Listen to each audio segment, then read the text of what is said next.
It's a new year, and that means for many of you, you have probably set yourself a number of goals to achieve in the year.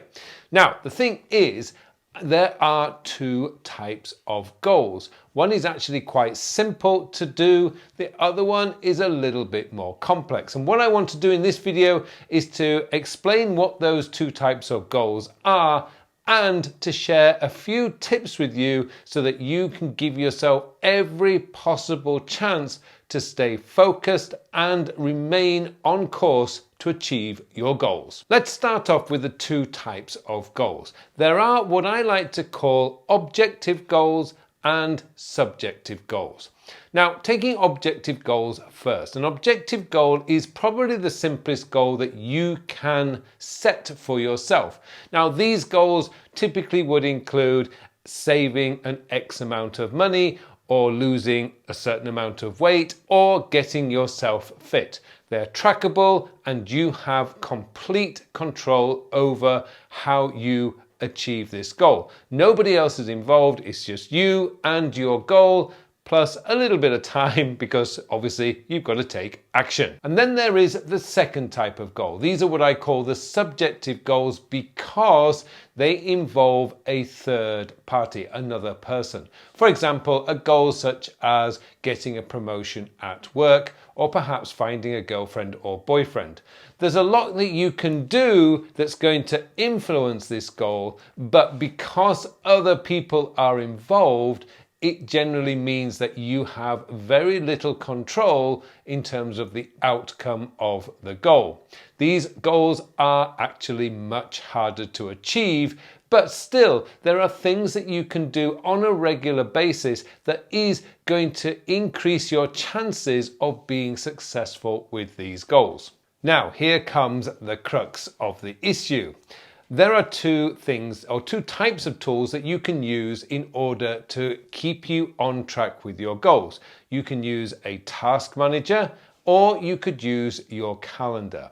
Now, the thing is, if you mix these up, things are not going to work for you because the most powerful tool you have is your calendar. Your calendar is the one place that is non-negotiable. Sure, when you do your weekly and daily planning, you can negotiate, but once you've fixed your schedule for the day, that means you need to observe it. Task managers, on the other hand, are discretionary. They are negotiable.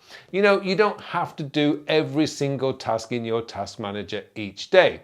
Now, that being said, it means that if you're trying to track your goals or trying to do your goals through your task manager, you will fail. I'm going to repeat that because I've seen this so many times. People who try to manage their goals or the activities related to their goals in their task manager will inevitably fail, simply because you can negotiate a task. Tasks are not necessarily that important. I mean, I see so many people with 40, 50 tasks in their task manager, most of which are overdue. Clearly, they were not the priority because if it was a priority, you would have done them, not letting them become overdue. Task managers are good for one type of goal, but for the most types of goals, task managers are terrible. Let me explain. Let's say that you have a goal to save X amount of money this year. Now, what's involved in that particular goal? Essentially, it just means sending X amount of money per month to your savings account. Very simple and can be done at any time in the day. The only thing that you need is a reminder to send that money to your savings account. Hence, a task manager is brilliant for this kind of goal because in my case, on the 15th of every month, I get a task that tells me to send X amount of money to my savings account. So for example, let's say I want to save $250 a month. I can set up a task which says send $250 to my bank account. What's involved there? I open up my banking app on my phone and I just go bang, send. Job done, 20 seconds.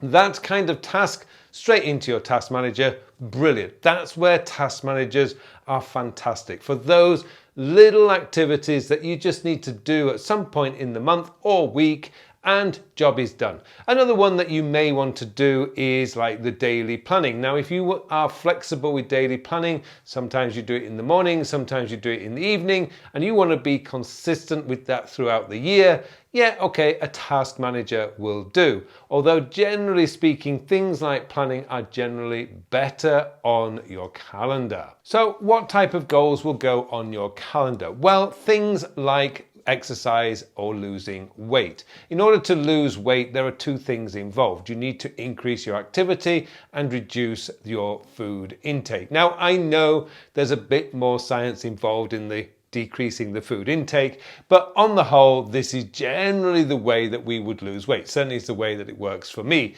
because I'm talking in terms of like portion size. Sure, I can eat salmon, broccoli and asparagus every night, but if I've got 2 plates worth, the number of calories I'm eating is not going to be sufficient if all I do is sit at my desk all day. So I know about the different types of food, but let's just say the activity side is the more important here. Now, what about exercise? Now, I've seen people say, do exercise on their task manager and fail. Reason being, task managers are discretionary. They're negotiable. If you really want to achieve a goal in terms of health and fitness or weight loss, then it needs to be on your calendar. The activity that you need to do should be on your calendar. Now, in my case, every day, well, 6 days a week, I have exercise between 2 and 3 p.m. Now, the reason why it's on my calendar is because of one very simple fact. In order for me to do exercise, A, I need to get changed into my exercise gear. B, I generally need to go somewhere, either to the gym or out to the park to go for a run. And C, when I finish, I need to come back and I need to get a shower. This isn't something that I can just check things off while sitting at my desk and say, yes, I've done it. No, this is meaning I have to get up, I have to move and go to a place. It's non-negotiable because if I want to do it, it has to be consistent. Exercise is not going out for a run once a month and hoping I'm going to get fit. You won't get fit that way. So what I need to do is to be consistent. So I schedule an hour on my calendar every day, or 6 days a week, in order to do it. When do I plan that out? Generally, I plan that out on Sunday, because sometimes on a Wednesday, for example, we may be going on a trip and I don't have time to exercise. No big deal. I miss one day, not a problem. But it's looking at the calendar and saying, where am I going to put my exercise this week? Okay, what about those subjective goals? Now, these are much more difficult to manage because, as I say, there's a lot you can do, but ultimately somebody else is likely to make the decision about whether you will succeed or fail. Now, the thing is, let's take the career goal as an example. The reason why you're not in the position you want to be is probably because of a number of things, 2 of which are likely to be a lack of skills or a lack of experience. Well, that's great, because now we have something we can work with. We can ask ourselves, what are the skills that I am missing? Now, if you don't know, you can go and talk to your boss or your HR department to find out which skills you need to learn. Once you've established, that would be a task, by the way, ask HR or my boss. The next one, though, is once you've established that, now you would need to know, okay, do I need to go back to school, take a course, do some reading? What do I need to do in order to get that skill? That means now there's going to be a time element involved.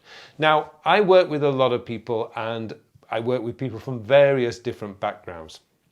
I've got some of my clients, for example, they will do study time on a Sunday afternoon or a Saturday morning. Others, myself included, generally spend an hour every evening doing some form of learning. I love learning, and it's something that I do generally every evening between 11 and 12 p.m. It's great, but where does that go? Well, my study time goes on my calendar. 11 till 12 blocked out for study time. Now, I'm using my notes app to track what I'm studying. I tend to go through 2 weeks, maybe on a light subject. Perhaps I'm going to do a full subject, might be a full quarter.